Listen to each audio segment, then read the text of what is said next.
Live with local coverage you can count on. This is the CBS 42 News at 6.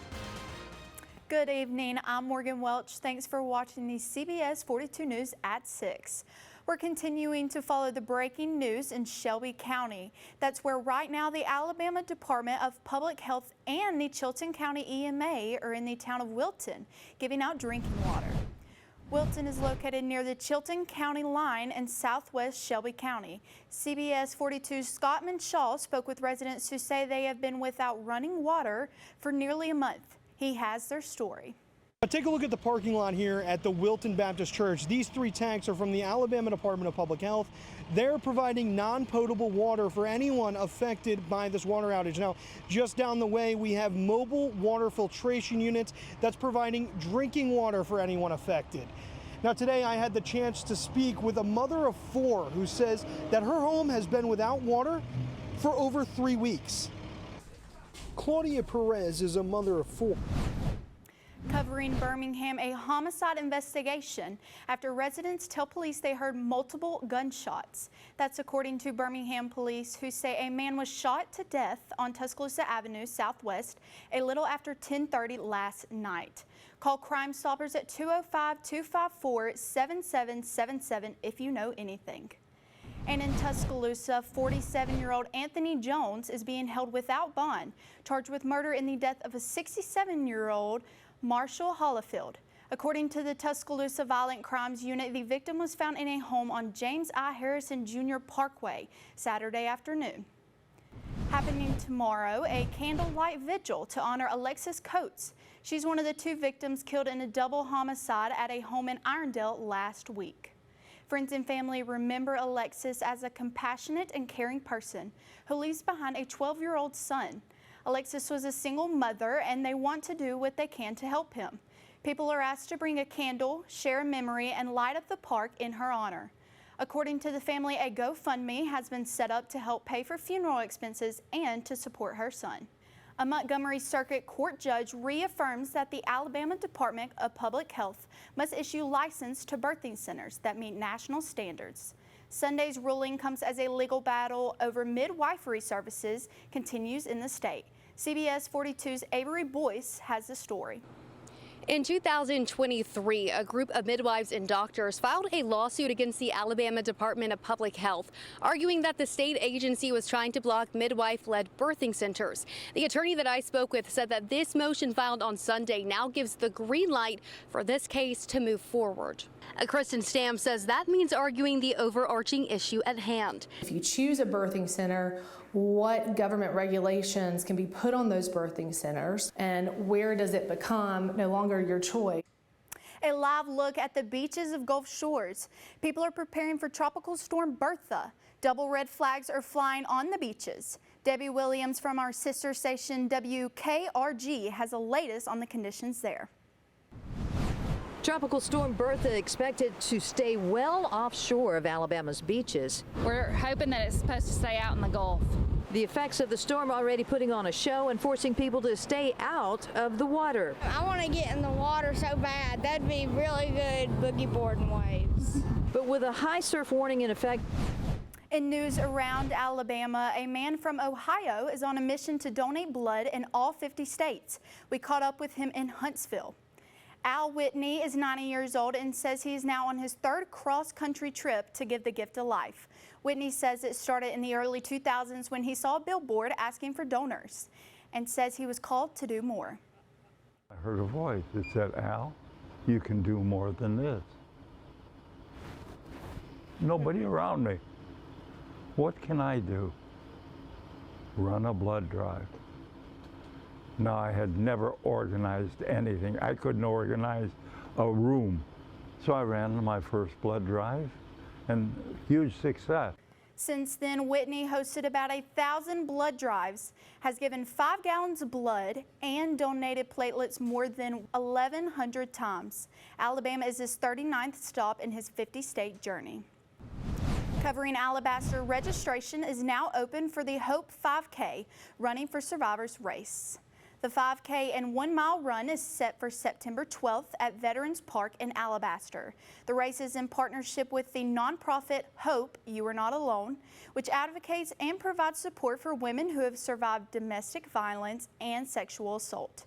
For more information on how to sign up for the race, go to CBS42.com and click on this story. The American Red Cross has issued a crisis call for blood and platelet donors. CBS 42's Maddie McQueen tells us why. The American Red Cross says that summer months usually have a dip in blood supply, but there's no pinpoint reason as to why this summer has reached crisis levels. This is now where hospitals are already having to make those tough decisions, and they're grabbing for that blood and it's not there. Annette Rowland with American Red Cross Alabama says our state has a high blood demand, often needing to import blood from other states. There's a chance for you to donate blood for the rest of the week throughout a partnership with UAB and Red Cross. It will be at UAB's hospital's North Pavilion donor room from 9 a.m. until 3 p.m. Tuesday through Friday. All donors will receive a Fandango movie ticket and a $20 Amazon e-gift card. Organizers say walk-ins are welcome, but they are scheduling appointments. You can find a time that's right for you by going to this story on CBS42.com or the CBS 42 News app. Right now, you're looking live at Tuscaloosa on this muggy Monday evening. Our viewing area is under a heat advisory today and tomorrow. CBS 42 is still working to find out what caused this scene on 23rd Street South between 1st Avenue and 5th Avenue a short time ago. At 446, Birmingham Fire and Rescue said they were still investigating this scene. We do know the Jefferson County EMA evacuated the area just before 3:30 this afternoon, saying there was a gas leak. However, Spire says it is not a gas leak and they are not involved in the investigation. Covering Birmingham, 3 firefighters are recovering after being injured on the job. According to Birmingham Fire and Rescue, they were injured while battling a fire at the airport lounge on 50th Street North overnight. All 3 firefighters were taken to a local hospital, examined and released. The cause of the fire is being investigated. Covering Shelby County, AI will soon be used to detect guns at Calera High School football games. Police Chief David Heitch says a federal grant has been used to purchase 2 AI-powered gun detectors for the city. CBS 42's Scott Shaw shows us how they work. These gun detection devices look similar to a metal detector, but Calera Police Chief David Heitch says they are much more than that. He tells us that this will not only make it easier to get into Calera football games, but it's also going to make the games a lot safer. The difference between these and a metal detector is, you know how you go through a metal detector and you have to take everything out of your pockets. It takes a lot of time and everybody makes the thing beep. The high cost of gas, food, housing, and health care on Congresswoman Terry Soul's list of items creating an affordability crisis in her district. It covers much of West Alabama and portions of Birmingham. CBS 42's Avery Boyce hit the streets in Birmingham to talk to residents about the current state of affordability. There were 2 affordability issues that kept coming up while I was out talking with residents. That's gas prices and housing. Need a 6-figure job just to have an apartment. Andres Torres says he wants to buy a house, but the more affordable areas, I would say, are a little bit more run down a little bit. So just trying to find a good location and for affordability, it's a little tough, I think. Gas right now is up tremendously. Every once in a while it will drop. In news around Alabama, TSA agents discovered something unusual in the luggage of one person traveling through Gulf Shores International Airport. The suitcase contained cannonballs from the Civil War. As Debbie Williams from our sister station WKRG reports, the cannonballs have been returned, but questions remain. During a recent security check at the Gulf Shores International Airport, something unusual, to say the least. Yes, that would have to be the weirdest thing in our short existence that we've ever had come through TSA. 5 Civil War era cannonballs discovered by TSA agents at a security checkpoint. Those were actually in someone's luggage, about 2 that were grapefruit size and then 3 that... The Greater Birmingham Humane Society is hosting 2 revaccination clinics this week. The shots are free and only for pets that received the recalled vaccine. The clinics will be from 2 p.m. until 4 p.m. on Tuesday and Thursday. You can schedule an appointment by going to this story on CBS42.com or the CBS 42 News app. Also this week, the Jefferson County Department of Health is hosting a back-to-school immunization clinic. It is for school-aged children and college students. The clinic runs from 8 a.m. until 4 p.m. Tuesday through Friday. There will also be a Saturday clinic from 10 to 4 on August 8th.